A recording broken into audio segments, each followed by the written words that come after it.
Nah, Bu Indah ini beliaunya berangkat dari sebagai pemakai, lalu masuk penjara, lalu menjadi pengedar, lalu masuk lagi dan lain sebagainya.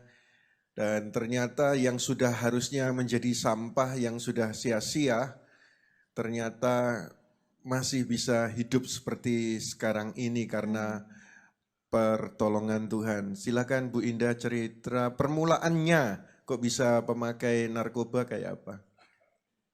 Awalnya saya pakai narkoba itu supaya saya diterima di lingkungan kampus. Saya orang daerah, Jawa Tengah di Tegal, yang bahasanya itu ngapak-ngapak. Sementara saya kuliah di STI Perbanas, yang kebanyakan di situ adalah anak-anak pejabat, anak-anak konglo, yang bahasanya bahasa gaul, lo, gue, dan lain-lainnya. Sekarang istilahnya adalah bully. Kalau dulu nggak ada, jadi setiap hari saya dibully. Untuk bisa diterima oleh teman-teman saya pun mengikuti gaya hidup, gaya pergaulan yang ada di kampus. Kebetulan saat itu di kampus lagi ngetren menggunakan putau. Jadi selama 9 tahun hidup saya bergantung dengan putau. Selama hidup dengan putau, hidup manusia, nyawa manusia menjadi tidak ada artinya. Overdosis, mati di pinggir kali. Overdosis, mati di kos-kosan, mati di rumahnya, pun hanya bilang, Silvi lewat. Agus Ode, gak ada rasa duka ketika menyampaikan itu. Berganti-ganti jarum suntik, saya pun lakukan. Tertular virus HIV. Di lingkungan saya, virus HIV biasa aja, bukan hal yang mengerikan. Puji Tuhan Pak, sampai hari ini saya pun sehat. Saya tidak OD, saya sehat, sampai hari ini saya hidup. Dilindungi Tuhan. Ayo kita tepuk tangan terlebih dahulu.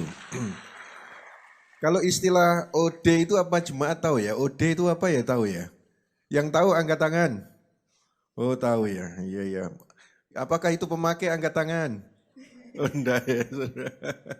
OD overdosis lewat itu mati gitu.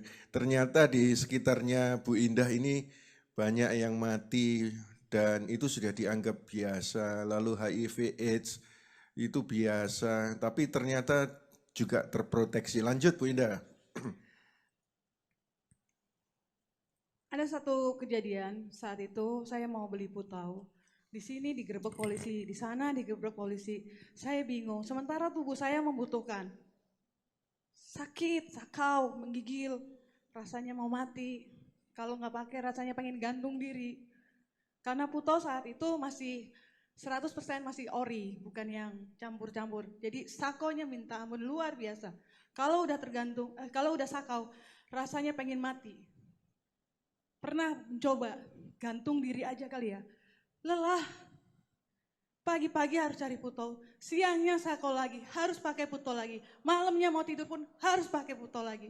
Setiap hari hidup saya hanya berpikir di situ. Saya lelah. Sampai satu hari di sini digerebek, di sana digerebek. Akhirnya ada seorang pengamen bilang begini, ada di bawah kolong jembatan. Saya fobia air, terus terang. Saya fobia ketinggian. Tapi sako itu mengalahkan segalanya. Tapi pegangin ya. Saya akhirnya ke kolong jembatan dengan melangkah 1,5 meter ya dari besi, besi, besi. Akhirnya dengan dituntun si pengamen itu, akhirnya saya beli pengamen itu pakai seperti biasa berganti jarum suntik, saya dipakai, saya ditinggal. Karena saya fobia ketinggian, saya nggak berani naik ke atas sampai sore. Di situ saya ada bergumulan. Sampai kapan saya begini? Apakah hidup saya harus berakhir di kolong jembatan? Saya teringat muka mama saya, papa saya. Saya sedih. Mama papa saya berjuang untuk saya supaya saya jadi orang di Jakarta untuk kuliah. Apakah hidup saya harus berakhir di kolong jembatan? Akhirnya ada satu pemulung Saya minta tolong naikin ke atas Pak, nanti saya kasih duit. Tapi 2 orang ya, jangan 1 orang, saya takut. Akhirnya saya bisa naik ke atas, saya bergumul, akhirnya ada satu tawaran tahun 2001, di saat kerusuhan Ambon, orang berlari-lari keluar dari Ambon, saya ditawarin untuk kerja di Ambon. Dan saya ambil. Selama 1 tahun itu, saya lepas dari ketergantungan karena memang gak ada di sana saat itu. Pulang, saya ngerasa udah oke. Saya pulang ke Jakarta. Ke tempat yang lama. Ke tempat tinggal saya yang lama. Ke teman-teman saya yang lama. Saya jatuh lagi. Saya pakai lagi, Pak. Oh, berarti sudah sempat lepas ya. Cuma karena balik ke pergaulan yang lama, akhirnya pakai lagi. Lebih ringan atau lebih parah? Kali ini agak ringan, karena pergumulan batin di saya itu lebih kuat daripada memakai. Terus lanjut. Saya bilang, saya berseru dalam hati, Tuhan, saya lelah. Saya nggak mau pakai lagi. Tapi gimana caranya? Gak lama, beberapa hari ke depan saya ditangkap polisi. Saya mendapat hukuman 8 bulan, subsidiar 1 bulan. Saya jalanin 7 bulan, 15 hari karena dapat remisi. Di dalam penjara itu bisa 2 hal terjadi. Bertobat atau semakin hebat. Maaf, semakin hebat dalam hal ini adalah di dunia narkobanya. Dan saya adalah yang kedua. Saya menjadi lebih hebat karena kenalan saya lebih luas, lebih banyak.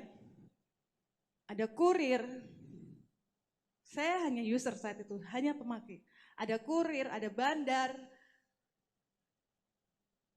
Dan di dalam penjara itu, ada satu perempuan yang minta tolong, antarkan surat ini ke lapas pria ini.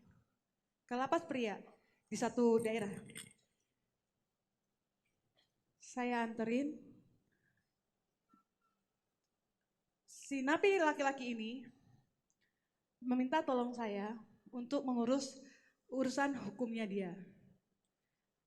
Dan saya urus dari hukuman mati turun menjadi 13 tahun. Nama saya langsung harum, bukan harum di Indonesia, harum di Asia antar bos. Karena mereka kan tidak berdiri sendiri, antara yang Indonesia, Malaysia, Kambodia, India, China, Vietnam, Laos, itu mereka di satu negara ada satu bos. Dan mereka satu jaringan, satu kelompok. Akhirnya mereka memutuskan untuk saya menjadi apa ya namanya, leader mungkin ya. Menjadi leader, menjadi tokohnya ya. Kalau bahasa gaulnya menjadi bempernya mereka. Menjadi orang andalan gitu ya Bu ya. Oke. Saya mengurus keuangannya. Mengurus peredarannya. Kokain dari India masuk ke Indonesia. Dari Indonesia nanti masuk ke China, kita barter dengan sabu, kita masukin ke Indonesia. Memproduksi, beli bahan-bahan dari China, kita produksi di Kambodia. Karena di sana negara yang baru berkembang, aman. Kita produksi di Kambodia. Masukin kokain dari Laos, jadi ada 3 daerah segitiga emas, Laos, Kambodia, Vietnam, Thailand. Itu kita produksi di situ, tapi saya hanya sebatas di Asia saja. Kita masukin ke Singapura, ke Malaysia, ke Indonesia. Dan itu di dalam penjara? Maaf Pak, ini belum di dalam penjara, masih di luar. Saya yang 8 bulan itu udah bebas. Ini di luar ya, oke. Udah bebas, saya masuk penjara 2 kali. Terus sebenarnya saya saat itu udah mulai ke gereja. Saya ikut SPK. Saya pengikut Kristus. Di situ ada diajarkan tentang hati Bapa. Di situ saya mulai berpolemik lagi di dalam hati. Terus peperangan batin. Tuhan, uang saya miliaran. Rumah saya mewah, mobil saya mewah. Tapi unhappy, saya nggak bahagia. Tidur saya nggak pernah nyenyak. Saya nggak merasakan yang namanya damai ketika saya masih kecil. Waktu hidup saya masih di kampung beserta keluarga saya. Semuanya saya ada. Tapi unhappy. Saya mau lepas, saya mau keluar. Itu konflik terus berjalan. Pada suatu hari itu saya bangun pagi, saya melihat setiap sudut rumah saya, hati saya kok rasanya kosong, hampa gitu. Saya punya feel, kayaknya hari ini deh, habis saya. Saya bisa kabur, tapi saat itu saya rasanya menyerah, pasrah. Saya diikutin, terus diikutin. Saya sembunyikan mobil saya di rumah sakit Sumber Waras. Di dalam mobil saya ada 14 buku rekening dengan nama yang berbeda. Saya umpetin, saya ngerasa kayaknya diikutin Pak. Saya matiin handphone, akhirnya saya nyalain lagi. Dan malamnya pukul 11 saya ditangkap. Sebetulnya sebelum ketangkep itu sendiri sudah rasa kosong gitu ya. Padahal punya semuanya, kelimpahan semuanya. Dan memakai juga. Sejak keluar yang dari penjara pertama saya sudah tidak pakai lagi. Oh sudah nggak pakai, cuma menyalurkan saja ya, bekerja di sana. Aja. Tetapi ternyata juga nol ya. Oke, terus. Yang tangkap saya bukan Polsek, bukan Polres, bukan Polda, bukan Mabes, juga bukan BNN. Yang menangkap saya adalah DEA, Badan Narkotik Internasional. Orang bule, saya pikir bule ini ngapain ya? Manusiawi, saya perempuan, pikir naksir saya Pak, ternyata saya ditangkap.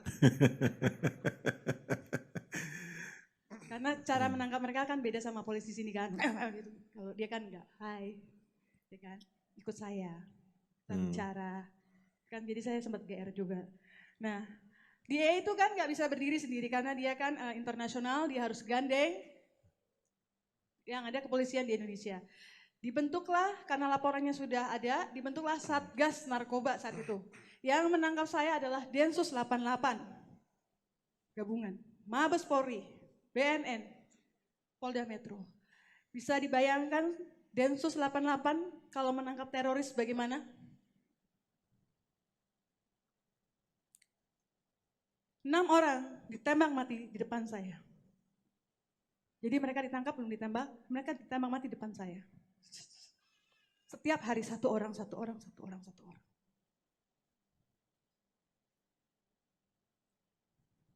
Saya di atas mereka. Harusnya saya pun menjadi yang ketujuh mungkin. Akhirnya setelah 2 bulan ditempatkan di suatu apartemen, akhirnya saya dikembalikan ke dalam sel, masuk ke sel, bukan kebalikannya, masuk ke dalam sel yang pertama kali. Sejak 2 bulan ditangkap, saya baru dimasukkan ke dalam sel. Melewati proses-proses. Saya ini tidak berdiri sendiri, saya ini sindikat. Jaringan lain merasa ngiri karena bos saya tidak tertangkap. Jaringan yang lain akhirnya buka suara. Ini arahnya ke sini. Karena saya nggak buka mulut, secara fisik mereka nggak bisa memukul saya. Tapi secara psikologi saya ditekan. Saya dimasukkan ke dalam satu ruangan gelap, hanya dikasih titik merah. Kamu tahu nggak itu titik merah apa? Nggak tahu. Itu senjata laser. Oh, kok doang? Itu gimana Pak? Saya bilang. Maksudnya supaya saya down, itu senjata, biar saya ngomong. Tapi saya memang nggak nyampe, mungkin dibikin nggak nyampe otaknya untuk berpikir sejauh itu. Bukan dibuat-buat. Oh, setiap malam. Akhirnya saya dimasukkan ke dalam lapas. Di dalam lapas tidak berhenti di situ. Sekarang ini bukan lawannya bos saya, Tapi bos saya sendiri, jaringan saya sendiri, yang membuat hidup saya selama 1 tahun di dalam penjara menjadi orang yang sendiri. Di situ ada 400 napi. Tapi 400 napi tidak ada satu orang pun yang berani bicara dengan saya. Jika ada yang berani bicara dengan saya, ditarik Pak ke belakang. Ditarik itu dimaksudkan apa? Tarik. Jadi kan ada geng-gengan di sana ya. Iya. Ada jenderalnya lah, ada inilah kalau di dalam. Napi juga, bukan petugas, napi juga. Jadi kalau ada satu orang tuh ngajak ngomong saya, yang ngomong sama saya itu ditarik ke belakang, digebukin. Dikeroyok.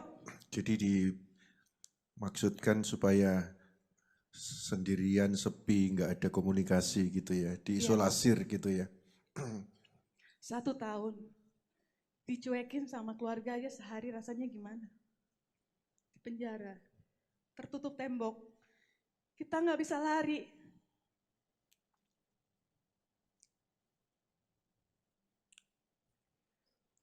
Tapi saya nggak kesepian saat 1 tahun itu.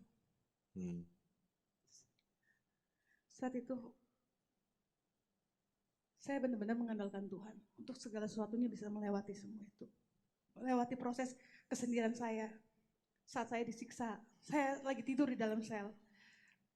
Petugas penjagaan gak mampu ketika seorang jenderal ini bilang, jenderal apa sih ya, buka pintu. Dibuka pintu saya. Ditarik saya dari tempat tidur. Dikeluarin, seret, diinjek-injek. Kan gak bisa ngelawan karena dalam posisi tidur diseret. Dan bukan satu orang. Ya saya pasrah aja.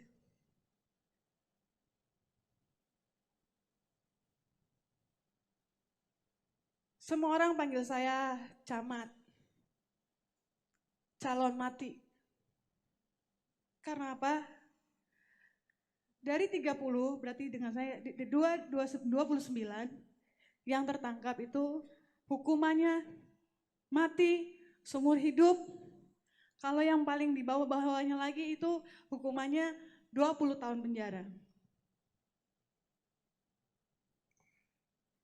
Saya adalah calon mati, calon hukuman mati.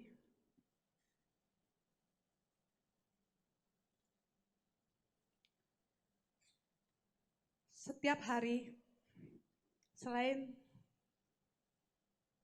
dari teman-teman saya yang di dalam musuhin saya, tidak ada yang berani bicara segala macam. Saya hanya punya teman 2, ya petugas lapas yang posisinya tertinggi lah, tertinggi nomor 1 dan tertinggi nomor 2. Saya hanya itu aja teman saya selama di dalam lapas. Tapi kan terbatas.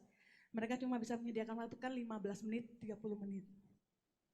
Akhirnya saya dijatuhin hukuman tuntutannya 13 tahun, hukuman saya 9 tahun, dan saya jalanin 9 tahun. 9 tahun loh sudah dalam penjara. Saat saya dituntut 13 tahun, lawyer saya datang ke ruang registrasi di situ. Bersama sang jenderal itu, napi yang dari dalam itu, saya digebukin. Ditampar sama lawyer saya. Kenapa kamu bukan hukuman mati? Bayar berapa kamu? Kebun binatangnya keluar. Kamu lawyer? Saya cuma tanya, kamu lawyer? Cuma itu aja saya tanya. Oh iya lawyer ya, tapi lawyer dunia. Masalahnya begini bro, gue punya lawyer. Lawyer di atas lawyer. Lawyer gue Tuhan Yesus. Saya cuma ngomong gitu aja. Bagaimanapun jaringan saya berusaha agar saya mendapat hukuman mati. Tapi dia hanya lawyer dunia. Jadi sudah lolos mati. Waktu jadi user pertama banyak orang mati, ini enggak mati. Pada waktu yang kedua banyak yang mati, enggak mati. Lawyernya sendiri juga berharap mati, enggak mati. Tetap saja hidup terus. Sedikit lagi, ayo cepetan. Ya. Yang terakhir, saya udah diloloskan. Tapi saya kan harus menjalani sekian tahun. Masa saya harus didiemin? Saya mencari kasihnya teman-teman. Dengan caranya saya. Di dalam masih banyak yang make. Harganya mahal, saya tahu karena saya kan yang mengatur harga segala macam. Saat itu di pasarannya 110 juta satu on. Saya modalnya cuma 35, kalau saya jual 75 udah. Akhirnya saya bawa masuk barang, saya cokokin semuanya, akhirnya orang-orang pada senang, belanja sama saya. Teman saya banyak Pak, banyak. Saya mau duduk itu kursinya disediain, mau makan disediain. Unhappy lagi ternyata. Yang saya cari, yang saya kejar, yang saya maksa. Enggak bahagia juga. Unhappy lagi, kosong hati saya. Akhirnya saya berseru, Tuhan, kalau suatu saat saya nggak punya barang, apakah teman-teman ini mau berteman sama saya? Sementara dalam kondisi apapun saya berusaha berlari-lari meninggalkan Tuhan, Tuhan tolong saya. Tuhan setia menemani saya. Saat saya sendirian 1 tahun gak ada satu orang pun yang mau berbicara dengan saya bisa berbicara dengan Tuhan. Saya berkeluh kesah, saya menangis, setia banget Tuhan dengerinnya. Bahkan kasih jalan keluar, bahkan kasih penghiburan. Apakah teman-teman saya nanti mau ketika saya tidak memberikan barang? Mau berteman sama saya, mau mencintai saya, mau mengasihi saya. Konflik batin lagi. Enggak lama setiap konflik batin itu pasti ada masalah. Kurir saya ketangkep lagi. 5 kilo. Saya dipanggil. Di MAP lagi. MAP itu diperiksa ulang dan harus menjalani proses hukum yang baru. Disidang lagi. Kurir saya putus seumur hidup. Berkas saya lewat gitu aja.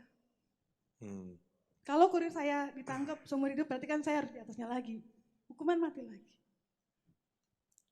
Ini kok lolos terus gitu ya intinya ya. Saya jadi kepanasan.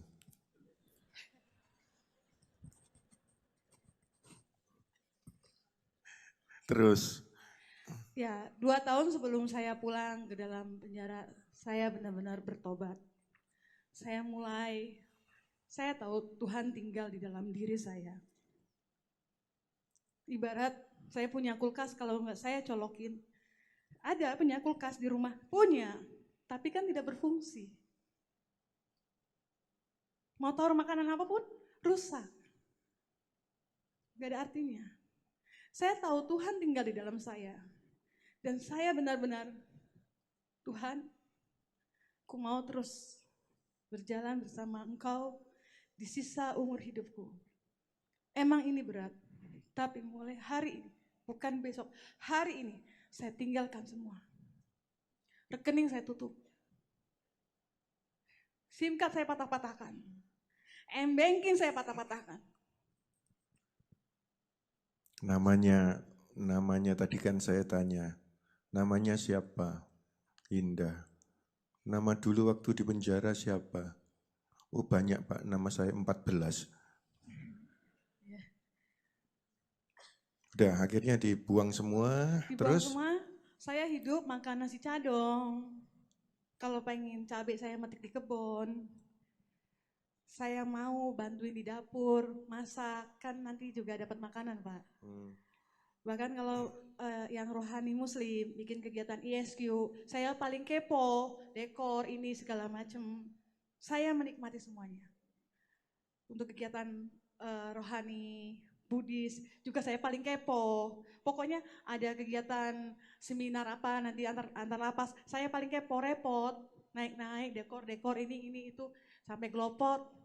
Yang tadinya wangi, bersih, cantik. Saya mau, ternyata saya baru mengerti, ternyata 2 tahun itu saya lagi dibekelin untuk hidup saya setelah keluar ini. Oke, lanjut. Pulang dari lapas. Jadi punya hati melayani, diajari punya hati serve ya, melayani ya. Oke, terus pulang? Pulang dari lapas, saya memulai lebih dari nol lagi. Saya menjadi PKL, pedagang kaki 5. Saya jualan bubur, aneka bubur manis. Saya masak sendiri jam 2 malam. Jam 6 pagi saya jualan sampai jam 12 siang. Habis itu saya lanjut ke pasar lagi. Ke pasarnya harus 2 kali. Karena kalau santan harus fresh. Oke, nggak usah diceritakan ke pasar segala. Setelah saya dari PKL itu, ada satu panglima lagi jogging, lihat bubur saya. Disitulah bubur saya terkenal, mulai bisik-bisik ke Kementerian Keuangan. Itu enak loh. Jadi nomor telepon saya dikelilingin ke Kementerian Dalam Negeri segala macam. Masuklah saya menjadi catering saya masuk ke dalam sana tanpa proposal. Biasanya harus pakai proposal, Pak. Ke sana itu kemana? Kementerian. Ke kementerian. Kementerian Keuangan, Kementerian Dalam Negeri, Mabesat, Markas Besar Angkatan Darat, Kementerian Sosial. Biasanya kan harus pakai tender, pakai proposal. Itu enggak. Itu juga Tuhan lagi ya. Thanks God. Yahweh yang hebat. Yahweh yang besar. Yahweh yang memberkati itu, betul itu. Bubur saja? Tidak. Oh. Tuhan kan nggak mungkin ngasih saya cuma segitu doang. Oh, oke. Ya kan ya apa?